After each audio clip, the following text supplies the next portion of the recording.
সপ্তম শ্রেণীর শিক্ষার্থী বন্ধুরা, আজ আমি তোমাদের বাংলাদেশ ও বিশ্ব পরিচয় বইয়ের প্রথম অধ্যায় বাংলাদেশের মুক্তির সংগ্রামের জ্ঞানমূলক প্রশ্ন নিয়ে আলোচনা করব। শিক্ষার্থী বন্ধুরা দেখো, সপ্তম শ্রেণী বাংলাদেশ ও বিশ্ব পরিচয় প্রথম অধ্যায় বাংলাদেশের মুক্তি সংগ্রাম, জ্ঞানমূলক প্রশ্ন ও উত্তর। তো শিক্ষার্থী বন্ধুরা দেখো, প্রথমে রয়েছে প্রশ্ন এক, বাঙালির জাতীয় জীবনের সবচেয়ে গুরুত্বপূর্ণ ঘটনা কোনটি? বাঙালির জাতীয় জীবনের সবচেয়ে গুরুত্বপূর্ণ ঘটনা কোনটি? উত্তর, বাঙালির জাতীয় জীবনের সবচেয়ে গুরুত্বপূর্ণ ঘটনা স্বাধীন বাংলাদেশের জন্ম। প্রশ্ন দুই, 1947 সালে পাকিস্তানের স্বাধীনতা লাভের পর কি নিয়ে বিভ্রান্তি দেখা দেয়? কি নিয়ে বিভ্রান্তি দেখা দেয়? উত্তর, 1947 সালের পাকিস্তানের স্বাধীনতা লাভের পর রাষ্ট্রের নীতি ও আদর্শ নিয়ে বিভ্রান্তি দেখা দেয়। প্রশ্ন তিন, পাকিস্তান রাষ্ট্র প্রতিষ্ঠার পক্ষে প্রধান যুক্তি কি ছিল? পাকিস্তান রাষ্ট্র প্রতিষ্ঠার পক্ষে প্রধান যুক্তি কি ছিল? উত্তর, পাকিস্তান রাষ্ট্র প্রতিষ্ঠার পক্ষে প্রধান যুক্তি ছিল হিন্দু ও মুসলিম দুই পৃথক জাতি। হিন্দু ও মুসলিম দুই পৃথক জাতি। প্রশ্ন চার, পাকিস্তানের প্রথম গভর্নর জেনারেল কে ছিলেন? উত্তর, পাকিস্তানের প্রথম গভর্নর জেনারেল ছিলেন মোহাম্মদ আলী জিন্নাহ। প্রশ্ন পাঁচ, পাকিস্তানের একাত্মতার সংকট বলতে কি বোঝো? উত্তর, পাকিস্তানের একাত্মতার সংকট বলতে বোঝায় 1947 সালে স্বাধীনতা লাভের পর পাকিস্তান রাষ্ট্রের নীতি ও আদর্শ নিয়ে শ্রেষ্ঠ বিভ্রান্তির অবস্থাকে। তাহলে আমরা কি জানতে পারলাম যে পাকিস্তানের একাত্মতার সংকট বলতে কি বোঝো? উত্তর, পাকিস্তানের একাত্মতার সংকট বলতে বোঝায় 1947 সালে স্বাধীনতা লাভের পর পাকিস্তান রাষ্ট্রের নীতি ও আদর্শ নিয়ে সৃষ্ট বিভ্রান্তিকর অবস্থাকে। শিক্ষার্থী বন্ধুরা এরপর দেখো, প্রশ্ন ছয়, বহু ভাষাবিদ পণ্ডিত কে ছিলেন? বহু ভাষাবিদ পণ্ডিত কে ছিলেন?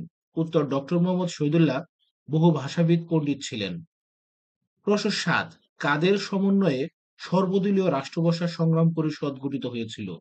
উত্তর, প্রগতিশীল রাজনীতিবিদ ও ঢাকা বিশ্ববিদ্যালয়ের ছাত্রদের সমন্বয়ে সর্বদলীয় রাষ্ট্রভাষা সংগ্রাম পরিষদ গঠিত হয়েছিল। প্রশ্ন আট, কে দ্বিজাতি তত্ত্বের প্রধান প্রবক্তা ছিলেন? কে দ্বিজাতি তত্ত্বের প্রধান প্রবক্তা ছিলেন? উত্তর, মোহাম্মদ আলী জিন্নাহ দ্বিজাতি তত্ত্বের প্রধান প্রবক্তা ছিলেন। প্রশ্ন নয়, 1952 সালের 23 ফেব্রুয়ারি কারা শহীদ মিনার তৈরি করেছিল? 1952 সালের 23 ফেব্রুয়ারি ঢাকা মেডিকেল কলেজের ছাত্রছাত্রীরা শহীদ মিনার তৈরি করেছিল। 1952 সালের 23 ফেব্রুয়ারি ঢাকা মেডিকেল কলেজের ছাত্রছাত্রীরা শহীদ মিনার তৈরি করেছিল। প্রশ্ন 10, যুক্তফ্রন্ট কবে গঠিত হয়? উত্তর, যুক্তফ্রন্ট 1954 সালে গঠিত হয়। প্রশ্ন 11, যুক্তফ্রন্টের বিজয়কে দেশ বিদেশের পত্রপত্রিকা কি বলে আখ্যায়িত করে? যুক্তফ্রন্টের বিজয়কে দেশ বিদেশের পত্রপত্রিকা কি বলে আখ্যায়িত করে? উত্তর, যুক্তফ্রন্টের বিজয়কে দেশ বিদেশের পত্রপত্রিকা ব্যালট বিপ্লব ব্যালট বিপ্লব বলে আখ্যায়িত করে। প্রশ্ন 12, পূর্ব পাকিস্তান আইন নির্বাচনে মোট আসন সংখ্যা কত ছিল? উত্তর, পূর্ব পাকিস্তান আইন পরিষদ নির্বাচনে মোট আসন সংখ্যা ছিল 309টি। প্রশ্ন 13, 1954 সালের নির্বাচনে কয়টি দল অংশ নেয়? 1954 সালের নির্বাচনে কয়টি দল অংশ নেয়? উত্তর, 1954 সালের নির্বাচনে 16টি দল অংশ নেয়। শিক্ষার্থী বন্ধুরা এরপর দেখো, প্রশ্ন 14, 1954 সালের নির্বাচনে যুক্তফ্রন্টের প্রতীক কি ছিল? 1954 সালের নির্বাচনে যুক্তফ্রন্টের প্রতীক ছিল নৌকা। প্রশ্ন 15, বাংলা একাডেমি প্রতিষ্ঠার বিষয়টি কিসে অন্তর্ভুক্ত হয়েছিল? উত্তর, যুক্তফ্রন্টের 21 দফা কর্মসূচিতে বাংলা একাডেমি প্রতিষ্ঠার কথা বলা হয়েছিল। প্রশ্ন 16, 1954 সালের নির্বাচনে কোন দল বিজয় লাভ করে? 1954 সালের নির্বাচনে যুক্তফ্রন্ট বিজয় লাভ করে। প্রশ্ন 17, পূর্ব বাংলায় প্রথম কখন সর্বজনীন নির্বাচন অনুষ্ঠিত হয়েছিল?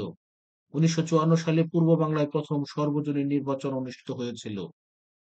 প্রশ্ন 18, পূর্ব পাকিস্তান আইন পরিষদ নির্বাচনে যুক্তফ্রন্ট কতটি আসনে জয়লাভ করেছিল? পূর্ব পাকিস্তান আইন পরিষদ নির্বাচনে যুক্তফ্রন্ট 236টি আসনে জয়লাভ করেছিল। 1958 সালে তদানীন্তন পাকিস্তানে সামরিক আইন জারি করেন কে?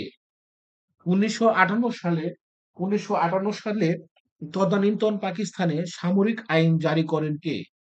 উত্তর: 1958 সালে তদানীন্তন পাকিস্তানে সামরিক আইন জারি করেন প্রেসিডেন্ট ইস্কান্দার মির্জা।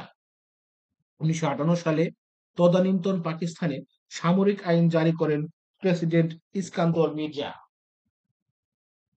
শিক্ষার্থী বন্ধুরা, এরপর দেখো প্রশ্ন 20।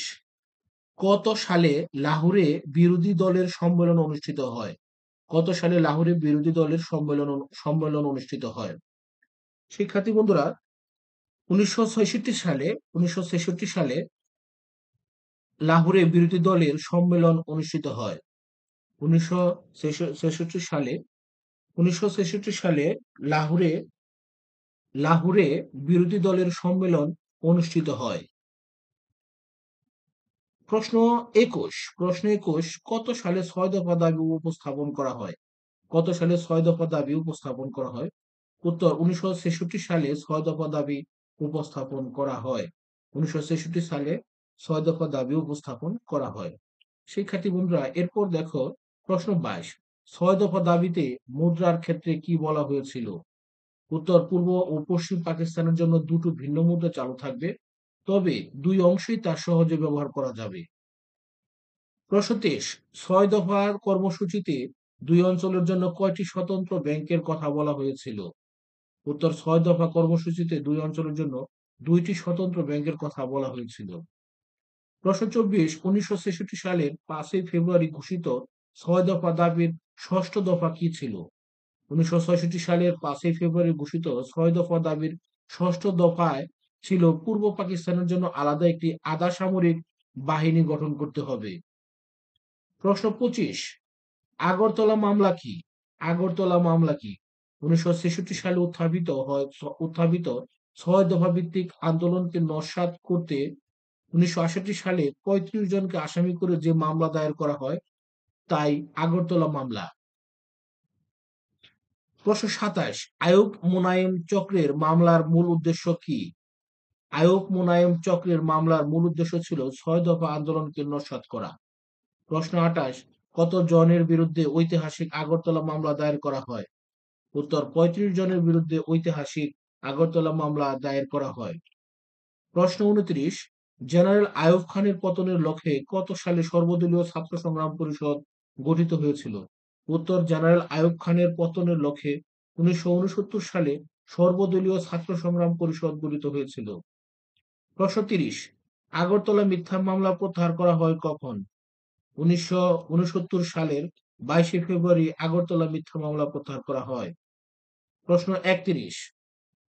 কত তারিখে পাকিস্তানি সৈন্যরা ডক্টর শামসুজ্জোহাকে নির্মমভাবে হত্যা করে? 1969 সালের 16 ফেব্রুয়ারি পাকিস্তানি সৈন্যরা ডক্টর শামসুজ্জোহাকে নির্মমভাবে হত্যা করে। প্রশ্ন 32। কত সালে জেনারেল আইয়ুব খান পদত্যাগ করতে বাধ্য হন?